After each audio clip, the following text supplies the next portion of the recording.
Wait, don't zip that bag just yet. There's a critical update to airport procedures in 2026 you need to understand, and it affects everyone, not just seasoned travelers, anyone who has ever felt that knot of dread when a TSA agent singles them out. Consider these recent incidents. A business professional missed a $1,200 client meeting, a family was separated at a security checkpoint, and a 68-year-old veteran was denied boarding despite arriving 3 hours early. These situations all occurred at familiar airports with major airlines, yet they unfolded under the completely revised rules of 2026. By the time you finish this guide, you'll be aware of 10 rights most passengers don't know they possess, the precise language to use to get assistance without conflict, and the single identification error currently preventing thousands from flying. The first critical rule is already ensnaring 40% of travelers at the very start of their journey, and most only realize it when it's too late. This leads us to number 10, the check-in trap that catches nearly everyone. Airlines have quietly phased out the majority of their full-service check-in counters. You arrive at the airport anticipating a human agent, only to encounter a sea of self-service kiosks, bag drop zones, and signs for express check-in. The core issue is that these express lanes operate under the assumption you have already completed check-in via a mobile app. A 29-year-old teacher from Denver, for example, wasted 45 minutes moving between unresponsive kiosks and shuttered counters before locating real assistance, by which point her flight had already begun boarding. She ultimately missed her departure and faced a $280 rebooking fee. The reason is that while prominent signage directs everyone toward automated systems, the full-service counters still operate, they are simply tucked away in a remote corner with no clear indicators. Your strategy is to actively look for counters labeled full-service check-in or special assistance. Resist the pressure to use the kiosks, you have a right to human assistance. If you are not using the airline's app, plan to arrive a full 3 hours early. A useful tactic is to have a family member check you in via the app in advance and email you the boarding pass. A good rule of thumb is that if you see only kiosks, approach any available agent and ask directly, "Where is the full-service check-in located?" Do not allow the airport's design to pressure you into self-service. The effective phrase to use is, "I require full-service check-in assistance, please." However, confusion at check-in is minor compared to the issues that arise when passengers need mobility help.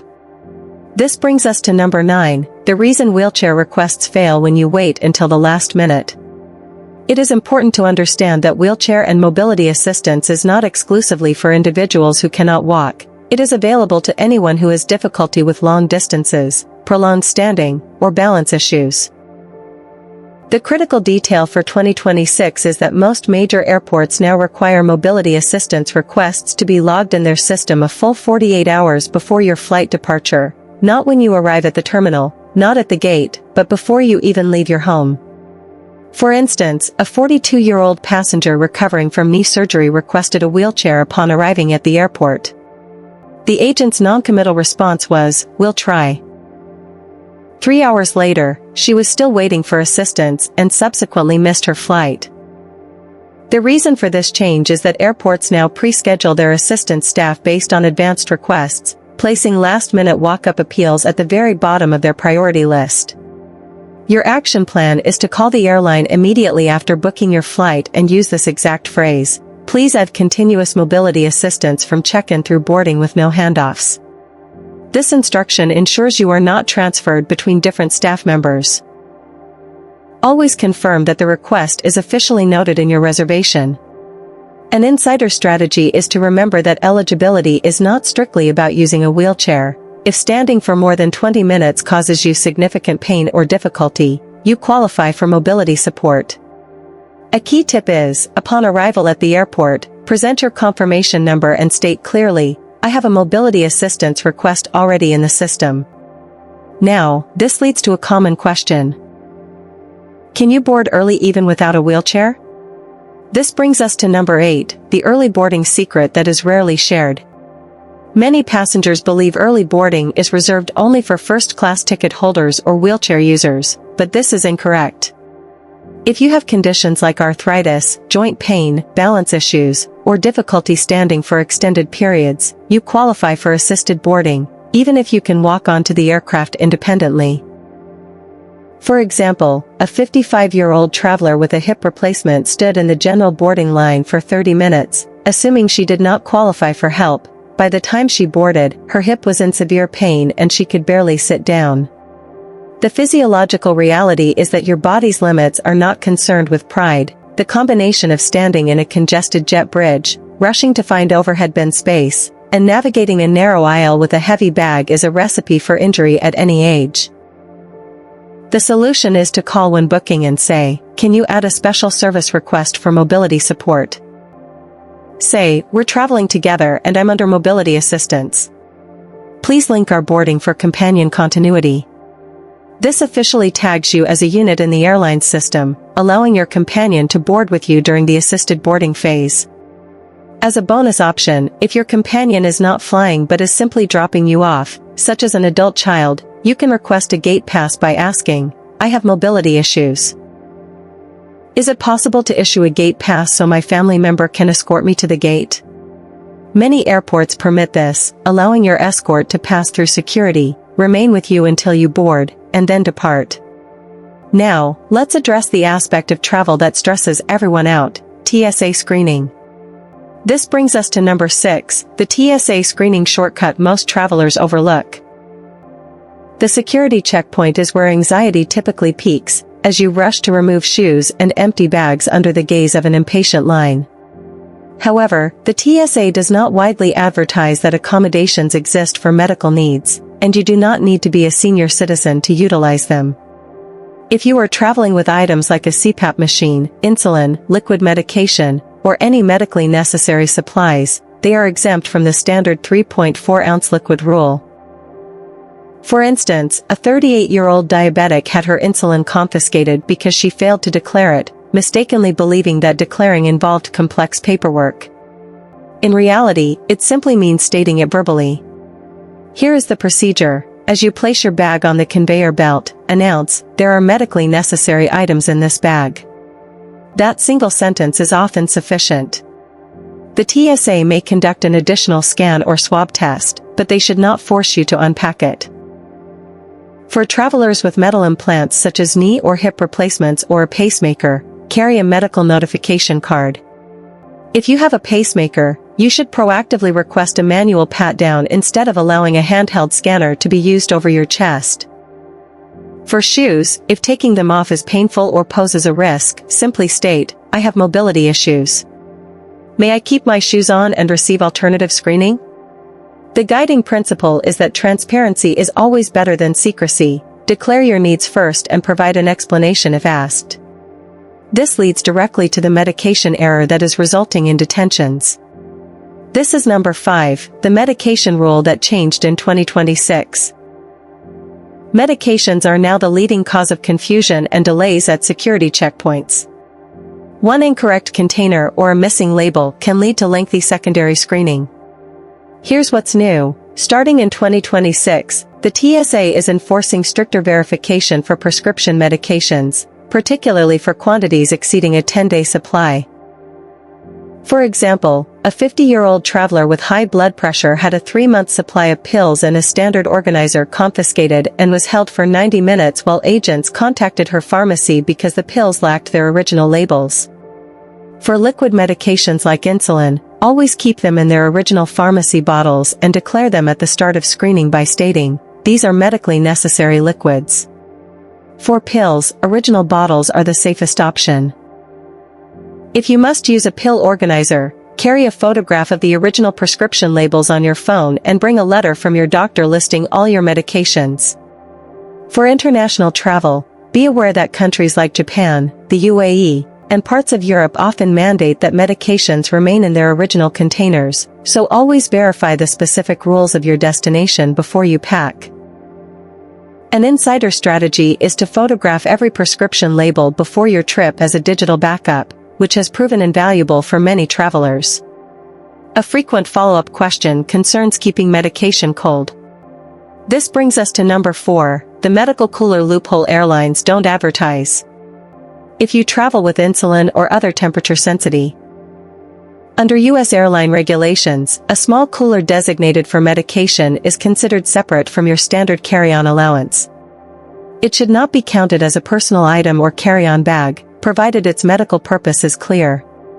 For instance, a 44-year-old traveler was incorrectly charged $65 for her insulin cooler because an agent mistook it for a regular lunchbox. Your strategy should be to use a small, clearly identifiable medical cooler or pouch, preferably labeled medical or insulin. Do not conceal it inside a regular backpack. When boarding, you can politely ask a flight attendant, "I'm traveling with temperature-sensitive medication. Would it be possible to store this in the crew cooler?" Many crew members are willing to assist as a courtesy if asked respectfully and early in the boarding process. A crucial tip: never store temperature-sensitive medications in the overhead bin, as cabin air can become warm and the bins themselves trap even more heat.